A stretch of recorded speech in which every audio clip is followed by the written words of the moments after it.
She's gonna burn her dress. Those brownies must be pretty good. Let's try them out.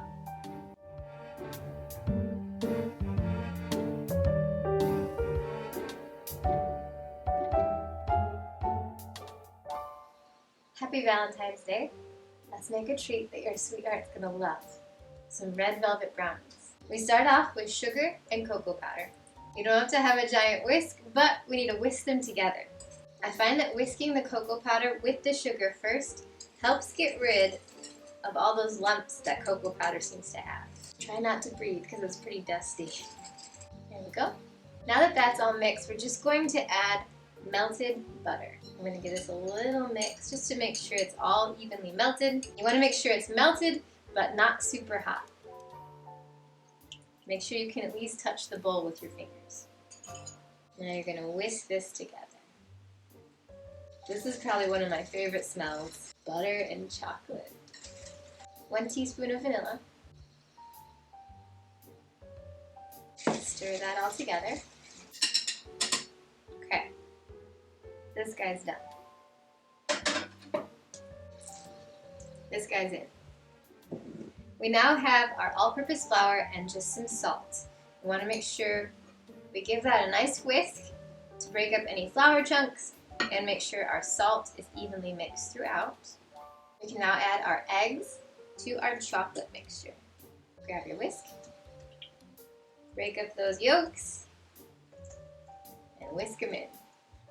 One pro tip is to make sure that your eggs are completely at room temperature. If you don't have time to wait around, put them in warm water and let them sit for about 5 minutes. If you add cold eggs to this, your butter is going to seize up and this whole mix is going to be ruined. It's going to be chunky. Just blend this until it's all smooth. That's it. And now we can add our flour. We're not going to whisk anymore because we don't want to overmix our eggs. If you overmix your eggs, that's what makes your brownies kind of cake-like. I like fudgy brownies. I'm going to go ahead and dump this all in. And now we're just going to use our spatula to fold it in so we can't see that flour anymore. Just be patient. And make a mess.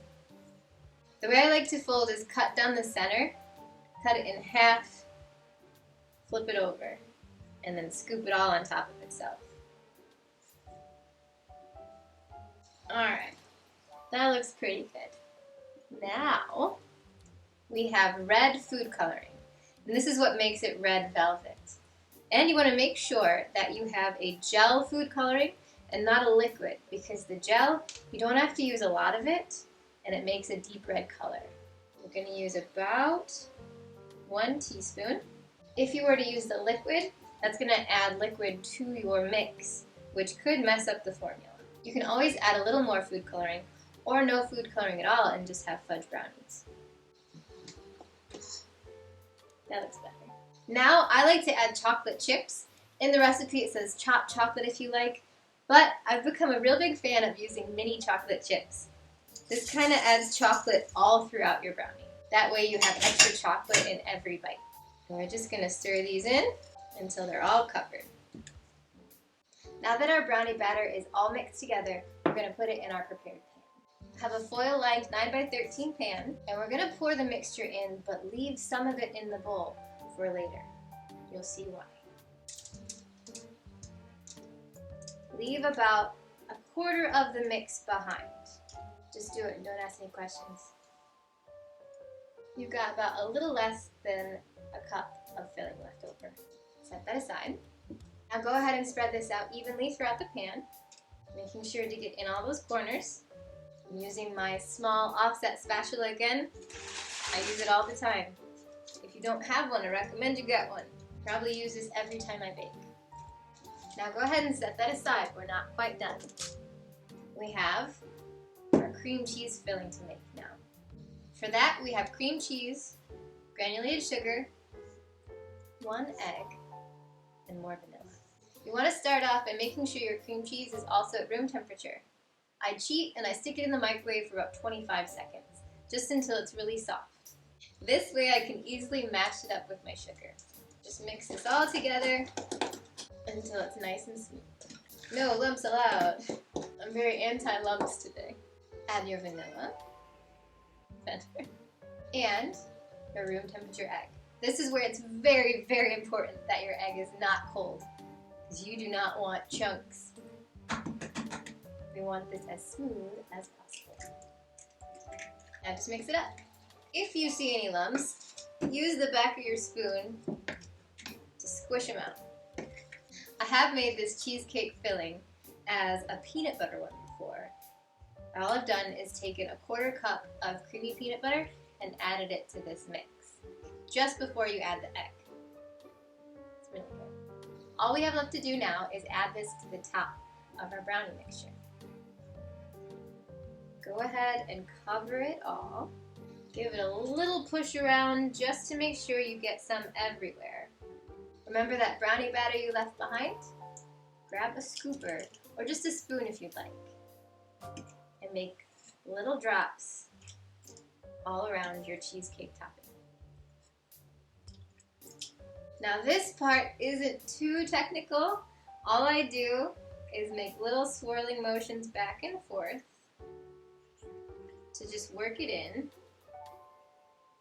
And then once I feel like it's started to go, I go forward and backward, forward, backward, forward, all the way down, side to side, dancing back and forth.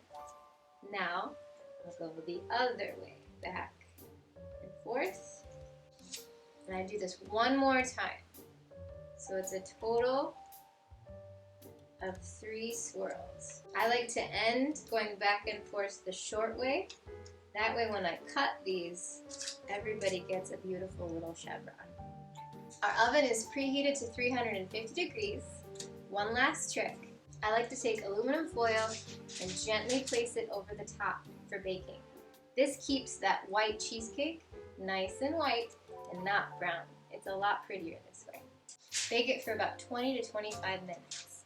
They'll be nice and jiggly.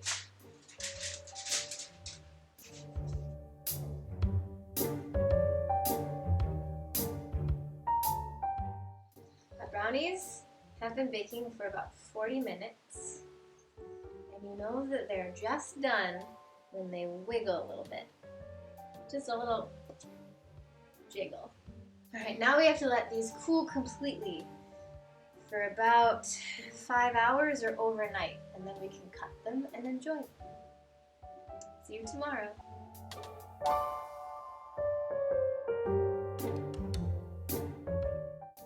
Alright, it is the next morning. I have let these chill completely overnight. They're going to be a lot easier to cut now. They look delicious. Easily they come out because of that aluminum foil. Ta-da! Now I'm just going to cut these like how I cut all of my bars, but I also like to serve these as little squares. So 2 by 2 square brownies is the perfect bite. Cut them in half. Ooh, that cheesecake topping looks so good. Ooh, look at that. What I like about these is that you get the best of both worlds. So you get a chewy brownie with a nice gooey cream cheese topping. Now we're just going to slice them all into 2 by 4 inches. And everybody gets a beautiful little pattern on top. Whenever I photograph these, it's always hard for me to pick which one I think is the prettiest. Everybody's unique in their own way. If I'm picking one to eat though, I like the corners. What part do you like? Okay, now, which one is the prettiest? I think it's this guy. This is definitely a recipe your sweetheart's gonna love.